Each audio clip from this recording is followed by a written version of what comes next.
જય શ્રી કૃષ્ણ, જય માતાજી. સ્વાગત છે તમારું અમારા નવા વ્લોગમાં. અને વ્લોગ શરૂ કર્યો છે આપણે કેટલા વાગે જો 1 વાગી ગયો ને આ બધા જો મામા ફૂઈના ધડબડાટી બોલાવે છે, ધડબડાટી બધા.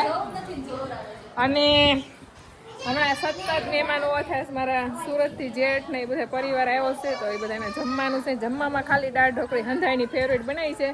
બધા કહેતા હતા કે દાળ ઢોકળી સિવાય કાંઈ નહીં, કારણ કે બધાને બહુ જ ભાવે એટલા માટે. ગાયોનું આપણે કામ કમ્પ્લીટ કરી દીધું છે. આપણે ગાયો નથી બતાવતા, ખાલી મિલ્કિંગ કરવાના ટાઈમે જ બતાવી છે, કારણ કે હા સાવ બાબા દાદા જાય છે કથા છે જ્ઞાન પૂરવા જો ધડબડાટી બોલાવે. આપણી દાળ ઢોકળી મસ્ત મજાની બની ગઈ છે ને હવે બધા રાહ જોવે છે ક્યારે જમવા બેહી. આમ તો કઢી જેવી દેખાય છે પણ પાકી છે મસ્ત. તો મસ્ત મજાની આપણી ઢોકળી બનીને તૈયાર થઈ ગઈ છે અને બધાય ઢોકળીની જો રાહ જુએ છે કે ક્યારે આપણને જમવા મળે. વાગી ગયા છે 4:30 અને બેડ દડાની ધડબડાટી બોલાવે છે ભાણુભાઈ ને મામા ને એનો મોટો ભાઈ ને બધા. હો બેટ હાસુ રહેવા દીધું કે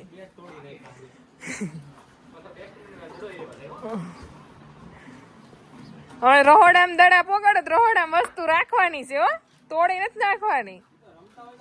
હા તો એક કામ કરો, તમે વાડીમાં બીયા ધરમાં તમારું બેટ તો જવો.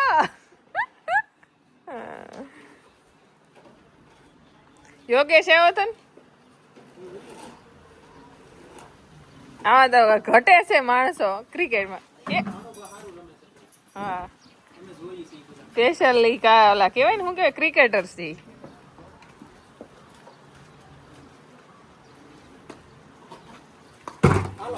Out out out. મને રમવાનો શોખ હો, મને તો રમાડો. આ બેટ નો હાલે મારી કીધી.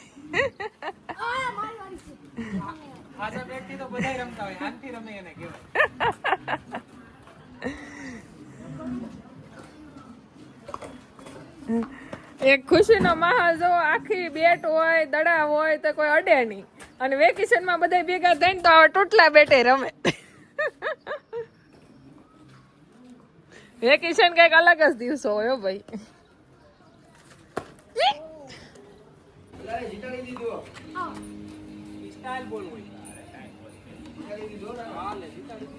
હાલો દાબેરી આવ્યો, દાબેરી.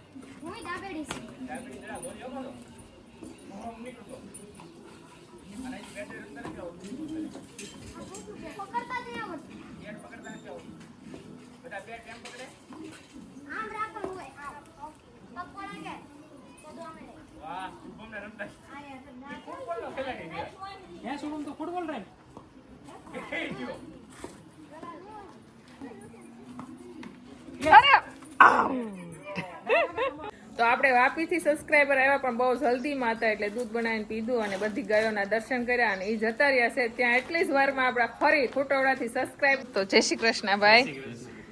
બસ અમારા ખાસ પરમ મિત્ર નિલેશભાઈ ને હારે. તો ભાઈ તમે ગાયોની મુલાકાત કેવી રીતના લેવા આવ્યા? ગાયોની મુલાકાતમાં એમ આવ્યા કે મને થોડોક શોખ છે અંદરથી કે હું ગાયું થોડીક પાળું અને એનું સંવર્ધન કરું અને થોડુંક કઈ એના વિશે દક્ષાબેન પાસે છે, આપણે નરેશભાઈ છે, એની પાસે થોડુંક જાણવા માટે આવ્યો. હા ચોક્કસ ચોક્કસ.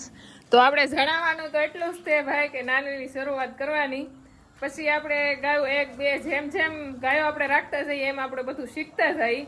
તો એવી રીતના આપણે ગાયો રાખીએ કે અને ગાયોમાં કાંઈ ચિંતા જેવું નથી, બસ આપણે મહેનત કરવી પડે આમાં. મહેનત તો માંગે તો જ આપણેથી બધું થાય, કાંઈ નહીં થાય. બાકી ગાય વટકતી હોય, નો દોવા દેતી હોય ને હારી જાય તો ગાય દુખી થાય. આવું ભરાય એટલે દૂધ બગડવા કરે, આસળ બગડવા કરે. લાખ રૂપિયાની ગાય લીધી પણ હવે દોવા નથી દેતી, શું કરવું? એવું બધું થાય. આવી બધી વસ્તુ છે. હા ને ખેડૂતના દીકરા છો, તમને કઈ સમજાવવાનું ન હોય. 50% તો માહિતી હોય જ. હા કોઈ પછી તમે જો કે કરો છો આ તો એટલે અનુભવ તમે વધારે. ચોક્કસ તમને ગમે ત્યારે ગાય રાખતા હો અને કાંઈ પણ પ્રોબ્લેમ થાય એટલે ફોન કરી દેવાનો. અમે જો અમને જેટલું આવડતું મતલબમાં જેટલું આવડતું છે એટલું અમે જવાબ આપવા માટે તૈયાર થઈ. બાકી આપણે તો હું ખેડૂતના દીકરાને બાકી તો બધી ખબર પડતી જ હોય ને, ખવડાવવું પીવડાવવું એની ડિલિવરી એ બધી ખબર પડતી જ હોય. પણ જેટલું આપણા પાસે છે એટલું તો આપણે બધાને કહેવાના છીએ. એવા તો અમે આખો દિવસમાં લગભગ ઘણા ફોન હોય અને જવાબ આપી ટાઈમ હોય તો ઘણી વાર ન અપાય તો એ લોકોને એમ થાય કે આ તો કેવા છે જવાબ નથી આપતા એવું થાય.